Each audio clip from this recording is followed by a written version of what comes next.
Akhirnya ketahuan belangnya persekongkolan jahat Dewan Jenderal. Advokat Brigadir J habisi Bemper Polri. Jangan kita advokat yang profesi terhormat ini menjadi pembela penjahat. Tapi kalau dia sadar dan bertobat dan mau berterus terang, bila perlu saya biayai, saya bayar biaya pengacaranya, kan begitu, supaya terpenuhi rasa kepastian hukum, keadilan, dan kemanfaatannya. Jangan seperti Kompolnas ini dari dulu hanya sebagai bumper daripada Polri. Sejak awal kami bilang kami bukan bumpernya Polri. Tolong buktikan. Itu Benny-Mamoto ngapain tolong, itu? Silakan tuntut. Silakan Anda laporkan ke polisi kalau kami sebagai bumpernya Polri. Justru kami pengawal, kami bila semua apa yang usulkan itu kami yang dorong. Mulai dari itu Bapak Benny-Mamoto dari Kompolnas yang dorong. Mohon maaf, kami ini diberi amanah untuk menjaga marwahnya Polri. Pertanyaan saya, Bapak, Benny-Mamoto itu dari Kompolnas atau bukan? Pak Benny-Mamoto sudah menjelaskan persoalan awal mulanya itu karena mengutip kutipan dari Humas dan sudah dikoreksi. Makanya jangan hanya mengutip, Bapak, harus diinvestigasi. Saya ini komisioner Kompolnas, saya ini anggota Kompolnas. Mohon maaf, Bang. Jadi yang Kompolnas ingin luruskan adalah jangan hanya mengutip, tetapi harus mengawasi apakah yang dikutip itu benar atau tidak. Ada punya koreksinya. Kapolri sudah mencopot pejabatnya. Sudah ada bukti, Bang. Sudah ada bukti. Itu karena saya desak, Pak, bukan karena Kompolnas. Ya, abang boleh. Oke, Pak Kamarudin, kita gantian dulu. Sekarang ke Pak Wahid dulu, silahkan dijelaskan. Abang bicara di dekat publik, Bang. Abang bicara di dekat publik dan abang itu pengantara. Pak Benny-Mamoto itu bicara di dengar publik, Pak. Abang bilang Kompolnas membela Polri. Kalau Polri benar ya kita bela. Nah, mau saya tunjukkan linknya. Tapi kalau salah, oke, tuh Pak Kamarudin gantian lupa. Wahid silakan jelaskan karena ini cukup serius tadi yang disampaikan. Singkat waktunya. Ini penting. Kami membela Polri kalau Polri itu benar. Tapi kalau salah ya kita bilang salah. Buktinya Kapolri berani otopsi secara terbuka, berani mencopot. Itu usulan saya, Bapak. Ya, bukan usulan Kompolnas. Ya mohon maaf lah, mohon maaf. Bapak benar-benar begitu. Tetapi kami tidak punya baik untuk itu. Justru kami menjaga marwah Polri ini jangan sampai institusi ini ada 450 orang, Bang. Abang harus lihat ini sebagai sesuatu yang harus itu kita hargai. Perkataan saya, Pak, jangan dikorbankan Polri hanya karena 1-2 orang. Oke, baik. Jadi hari ini ramai ya masyarakat memperbincangkan tentang Kompolnas yang menebarkan hoax. Kenapa berbohong? Kenapa? Karena Kompolnas ini pula yang berulang kali menyatakan ada peristiwa tembak-menembak. Dan dengan meyakinkan Kompolnas seperti menjadi juru bicara Polri, menjelaskan kronologis ya, dan ikut meyakinkan publik bahwa Kompolnas adalah pihak yang ikut mengontrol, dan cerita tentang tembak-menembak itu ya diminta untuk diyakini sebagai sebuah kebenaran. Nah, Kompolnas tentu jelas berbohong dalam kasus ini. Semestinya Kompolnas dalam melakukan tindakan tidak terburu-buru, gegabah ya, mempublish informasi yang belum diverifikasi oleh tim penyidik. Harusnya Kompolnas hanya memberikan asistensi pendampingan agar penyelidikan dan penyidikan itu bisa dilakukan secara transparan, objektif, imparsial, dan kemudian memberikan kepercayaan publik. Jadi bukan kemudian mengambil alih fungsi komunikasi antara kepolisian dengan masyarakat, atau bukan mengambil alih fungsi menjadi jubjurnya Mabes Polri. Kompolnas ini hampir sama dengan Komnas HAM ya. Ya, dengan dasar pemeriksaan yang mereka lakukan bukannya kemudian dianalisis, disimpulkan, dan rekomendasinya diberikan ya, nanti ya setelah tuntas, tapi ya, Kompolnas dan Komnas HAM sudah terlalu jauh ya bicara dan menjelaskan kronologi persis seperti kronologi yang awal-awal diceritakan oleh Baradae yang kemudian diakui berbohong. Kompolnas juga begitu, selalu meyakinkan publik bahwa benar terjadi tembak-menembak. Padahal hari-hari awal ya pengumuman terjadinya tembak-menembak itu publik sudah tidak yakin, tidak percaya, karena sejak awal peristiwanya tembak-menembak kok korbannya hanya satu pihak. Akhirnya ketahuan belangnya persekongkolan jahat Dewan Jenderal. Advokat Brigadir J habisi Bemper Polri. Kasus Brigadir J. Warganet dorong Ketua Harian Kompolnas Benny-Mamoto diperiksa. Dilansir Gelora.com. Babak demi babak episode tewasnya Brigpol Yosua Huta Barat alias Brigadir J menyeret berbagai pihak. Selain internal Korps Bayangkara, pihak eksternal juga ikut tersangkut kasus ini.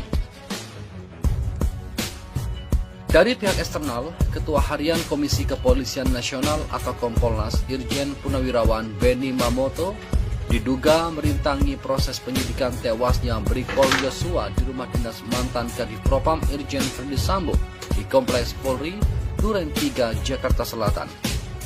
Tudingan ini muncul setelah video wawancara Irjen Purnawirawan Benny Mamoto viral di media sosial.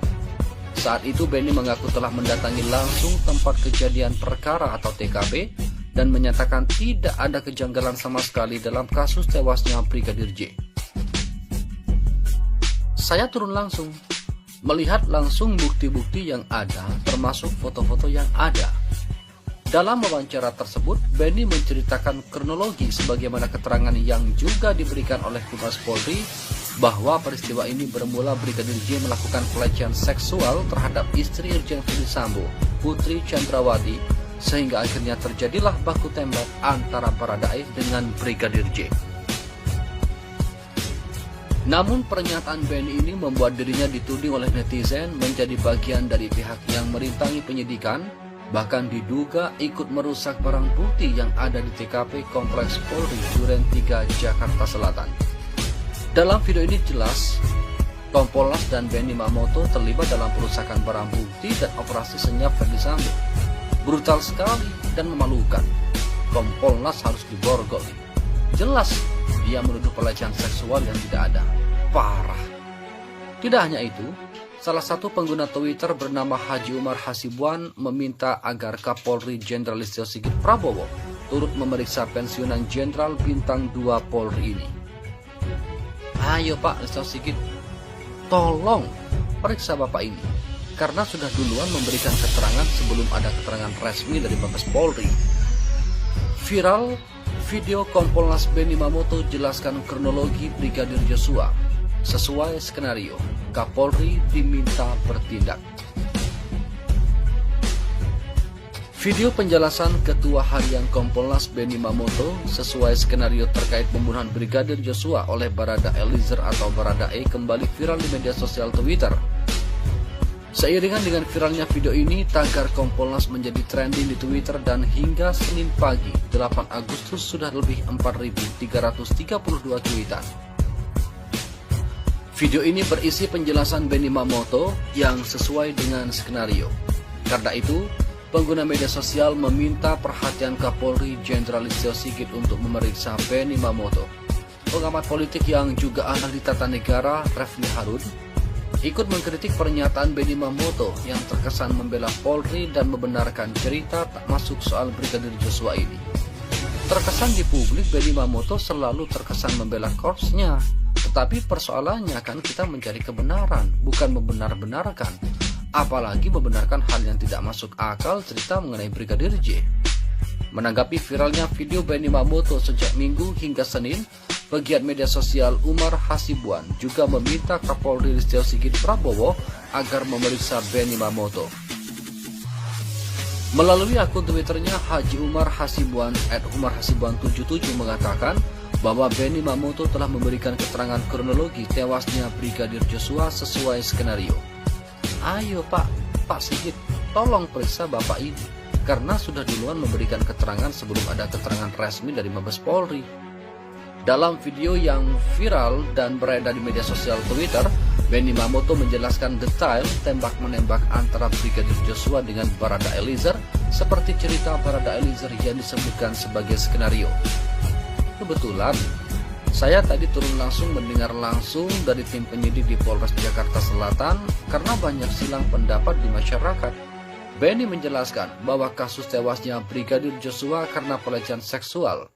Brigadir J masuk ke kamar, kemudian istri Kadif Propam teriak, lalu turun Barada Eliezer dan menanyakan ada apa. Dan ternyata Brigadir Yosua sedang menodongkan senjata dan tak lama kemudian melakukan tembakan ke arah Barada E, sehingga terjadilah tembak-menembak. Lalu muncul pertanyaan masyarakat, Brigadir Yosua 7 tembakan tidak ada yang kena, sementara Barada E 5 tembakan kena semua. Menurut Benny Mamoto, hal ini terjadi karena Brigadir Joshua dalam kondisi panik sehingga tembakannya tak menentu. Sementara Barada Eliezer berada pada posisi atas sehingga tembakannya kena semua. Lalu Barada Eliezer ini juga disebut Benny Mamoto sebagai juara menembak. Di samping itu ternyata Barada E ini juara menembak sehingga bidikannya tepat. Pengakuan Barada Eliezer, senpi Brigadir Joshua sengaja ditembak-tembakan ke dinding, tidak ada sama sekali baku tembak. Berdasarkan pengakuan Barada Eliezer atau Barada E, tidak ada baku tembak di rumah Verdi Sambo. Senpi Brigadir Joshua sengaja ditembak-tembakan ke dinding. Pengacara Barada Eliezer, Muhammad Burhanuddin, kepada wartawan menyebut tidak ada baku tembak di rumah Verdi Sambo. Tembakan pertama ke tubuh Brigadir Joshua diakui Barada Eliezer dilakukan olehnya. Sesudah itu ada pelaku lain yang menembak Brigadir Joshua dari jarak dekat.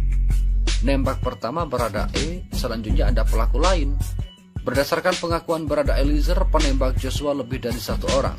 Berdasarkan pengakuan Barada Eliezer, tidak ada peristiwa baku tembak di rumah Irjen Verdi Sambo seperti yang disampaikan Karopenmas Polri Brigjen Ahmad Ramadan dan Kapolres Metro Jaksel Nonaktif Kombes Bibi. Pelaku yang menembak lebih dari satu, tidak ada tembak-menembak. Lebih lanjut, dia juga mengatakan tidak ada tindakan penganiayaan terhadap Joshua. Tidak ada penganiayaan.